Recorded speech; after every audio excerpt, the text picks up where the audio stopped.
আজকের এই সিরাত প্রোগ্রামে দাঁড়িয়ে আমার সর্বপ্রথম যার কথা মনে পড়ছে, যে কোরআনের পাখি, যে কোরআনের সৈনিক আজকের এই মাঠে উপস্থিত থাকলে আজকের এই গণজাগরণ, গণজোয়ার একটা গণ বিস্ফোরণে রূপান্তরিত হতো, তিনি হলেন আল্লামা দেলওয়ার হোসাইন সাঈদী।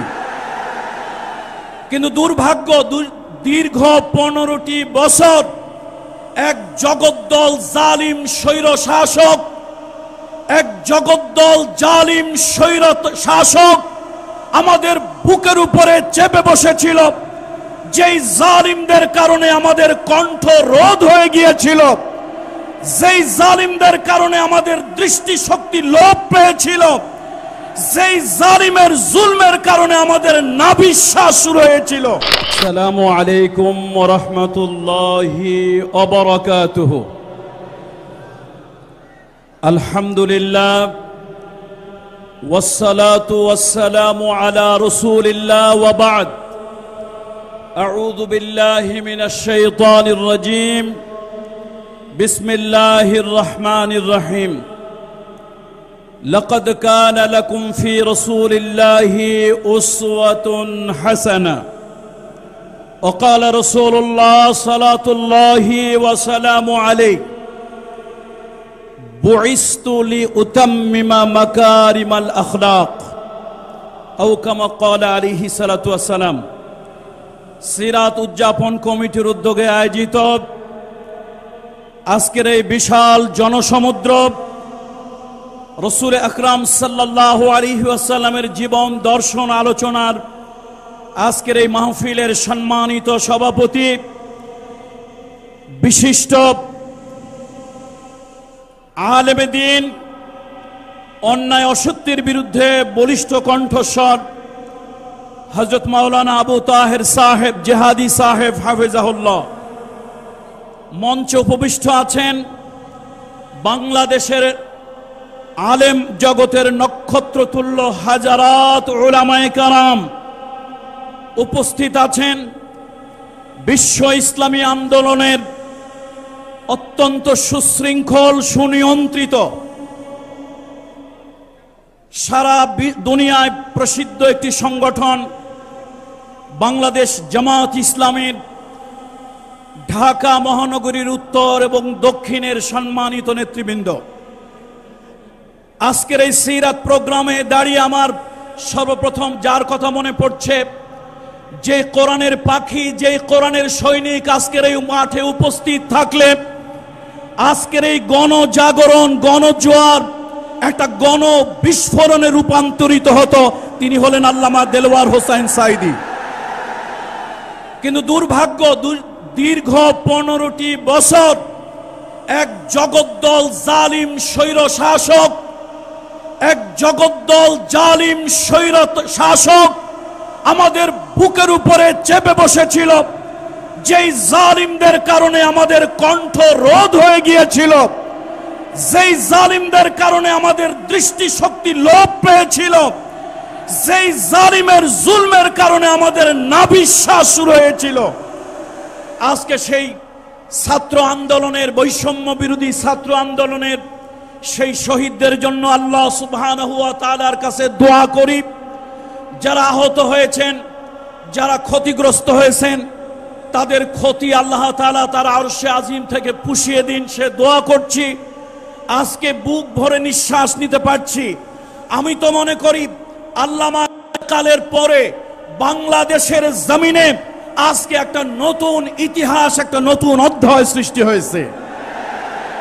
যেই সরওয়ার্দী উদ্যান নানান ধরনের উল্টা পাল্টা কাজে নিয়োজিত ছিল, আপনারা জানেন এখানে কেউ শিখা চিরন্তন জ্বালিয়েছিল। শিখা কখনো চিরন্তন হয় না। চিরন্তন, চিন্ময়, অব্যয়, অক্ষয়, চিরঞ্জীবী যিনি, শাশ্বত যিনি, তিনি হচ্ছেন আল্লাহ সুবহানাহু ওয়া তাআলা। আমরা এই সরওয়ার্দী উদ্যানে অনেক কিছু হতে দেখেছি।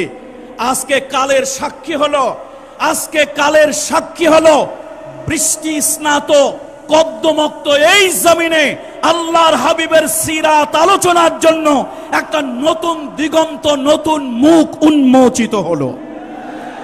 মুহাম্মদ রাসূলুল্লাহ সাল্লাল্লাহু আলাইহি ওয়াসাল্লাম তিনি শুধু একজন পয়গম্বর, ধর্মযাজক নন, তিনি রাষ্ট্রনায়ক, তিনি সমরনায়ক, তিনি ছিলেন বিশ্বের সর্বশ্রেষ্ঠ দার্শনিক, তিনি ছিলেন বিশ্বের অবিস্মরণীয় এক বৈজ্ঞানিক, যার তথ্য, যার দর্শন আজকে সারা পৃথিবীর মানুষ চিন্তা গবেষণা করে হয়রান হয়ে যাচ্ছে। পৃথিবীতে মুহাম্মদ রাসূলুল্লাহ সাল্লাল্লাহু আলাইহি ওয়াসাল্লামের মতো আরেকজন মহামানব এখন পর্যন্ত পৃথিবীতে হয়নি, আর কিয়ামত পর্যন্ত হবেও না। যেহেতু সংক্ষিপ্ত কথা, আমার সংক্ষিপ্ত বক্তব্যে এটাই আহ্বান থাকবে আজকের এই জনসমুদ্রের কাছে। আসুন, অনেক নেতার মত দেখেছি, অনেক নেতার পদ দেখেছি, আমরা সকল নেতাদের প্রতি, এমনকি অমুসলিম যারা আছেন, পৃথিবীতে বিভিন্ন রিভলিউশন যারা করেছেন, নেতৃত্ব যারা দিয়েছেন, সেই সকল দার্শনিক নেতাদের প্রতিও শ্রদ্ধা রাখি। আমরা কাউকে কটাক্ষ করে, কাউকে ছোট করে, কাউকে ইনসাল্ট করে কথা বলি না, নিগলেক্ট করি না। তবে একটা বাস্তবকে বাস্তব মেনে নিতে হয়। পৃথিবীর যারা ছিলেন অনেক নেতা দার্শনিক, চরিত্র উপরে ছিল ফিটফাট, মাগার ভিতরে ছিল সদরঘাট। কিন্তু একজন মহামানব যার চরিত্রের সার্টিফিকেট আল্লাহ তাআলা আরশে আজিম থেকে দিয়েছেন, ওয়া ইন্নাকা লাআলা খুলুকিল আযীম, যেই নবীকে আঘাত করলে আরশে আজিমে আঘাত লাগে, যেই নবীকে গালি দিলে আল্লাহর আরশে গিয়ে ওই আলীর গালির আঘাত স্পর্শ করে। কাফেরেরা বলেছিল আনতা মাজনুন লাস্তা মুরসালান। আল্লাহ তাআলা আরশে আজিম থেকে জানিয়ে দিলেন নুন ওয়াল কালামি ওয়া মা ইয়াসতুরুন। কাফেরেরা বলেছিল লাস্তা মুরসালান, আল্লাহ জানিয়ে দিলেন ইয়াসিন ইন্নাকা ওয়াল কুরআনিল হাকীম ইন্নাকা লামিনাল মুরসালিন। মুহাম্মদ রাসূলুল্লাহ সাল্লাল্লাহু আলাইহি ওয়াসাল্লাম তিনি সাদা কালোর ব্যবধান দূর করার জন্য, তিনি ধনী গরিবের বৈষম্য দূর করার জন্য, তিনি সমাজের নির্যাতিত নিগৃহীত মানবতার জন্য তিনি যা করেছেন পৃথিবীতে কেউ এমনটি করতে পারবে না। তিনি মদিনার রাষ্ট্রনায়ক হলেন, তিনি মদিনার রাষ্ট্রপতি হলেন। তার সবথেকে প্রিয়, তার সবথেকে কলিজার টুকরা, তার কন্যা ফাতেমাতুজ জোহরা বাবার কাছে এসে বলেছিল, বাবা আমাকে একটা খাদেমা দিন, আমাকে একটা খাদেমা দিন, যে বাড়ির আমাকে সহযোগিতা করবে, একজন পরিচারিকা দিন। রাসূল আকরাম সাল্লাল্লাহু আলাইহি ওয়াসাল্লাম বলেছিল, মা আমি তো শুধু মসজিদে নববীর ইমাম নই, আমি তো শুধু নবী নই, মদিনার বাদশা, মদিনার পরিচালক। সুতরাং এখন পর্যন্ত এতিমের ঘরে, অনাথের ঘরে, বিধবার ঘরে খাবার পৌঁছাতে পারি নাই। তাদের ঘরে খাবারের নিরাপত্তা, জীবনের নিরাপত্তা, শান্তির নিরাপত্তা যতক্ষণ পর্যন্ত দিতে না পারবো, ততক্ষণ পর্যন্ত তোমাকে চাকরানি দাস দাসীর ব্যবস্থা করে দিতে পারি না। শিক্ষা নেন, কত নেতা নেত্রী এলো আর গেল, মাঝখানে সুইস ব্যাংকে টাকার পাহাড়ের উচ্চতা বেড়ে গেল। কিছু তো এমন আছে পারলে গোটা দেশটাই গিলে খেয়ে ফেলেন। সর্বশেষ আমার বক্তব্য থাকবে, যেই নেতা নবুয়তির 40 বছরের দায়িত্ব প্রাপ্ত হওয়ার আগে থেকেই এবং পরে কোনোদিন কোনো মিথ্যা, কোনো অসংলগ্ন, কোনো দৃষ্টিকটু কথা যিনি বলেননি। আসুন, পৃথিবীতে মানতে যদি হয়, জানতে যদি হয়, অনুসরণ করতে যদি হয়, পৃথিবী যদি সাজাতে চাই, এই অশান্ত পৃথিবীকে যদি শান্তিময় করতে চাই, কোনো নেতা, কোনো নেত্রী, কোনো ব্যক্তির আদর্শ দিয়ে নয়, মানবতার মহান বন্ধু, মানবতার মহান শিক্ষক মুহাম্মদ রাসূলুল্লাহ সাল্লাল্লাহু আলাইহি ওয়াসাল্লাম, তার আদর্শ দিয়ে পৃথিবী সুশোভিত হোক, সৌন্দর্যমণ্ডিত হোক। তাম পৃথিবীতে জাতি, ধর্ম, বর্ণ নির্বিশেষে শান্তির সুবাতাস বয়ে যাক, এই প্রত্যাশা রেখে আয়োজকদেরকে হৃদয় থেকে উষ্ণ অভিনন্দন।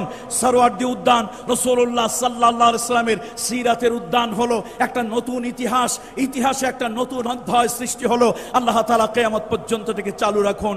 ওমা আলাইনা ইল্লাল বালাগ। ওয়াসসালামু আলাইকুম ওয়া রাহমাতুল্লাহি ওয়া বারাকাতুহু।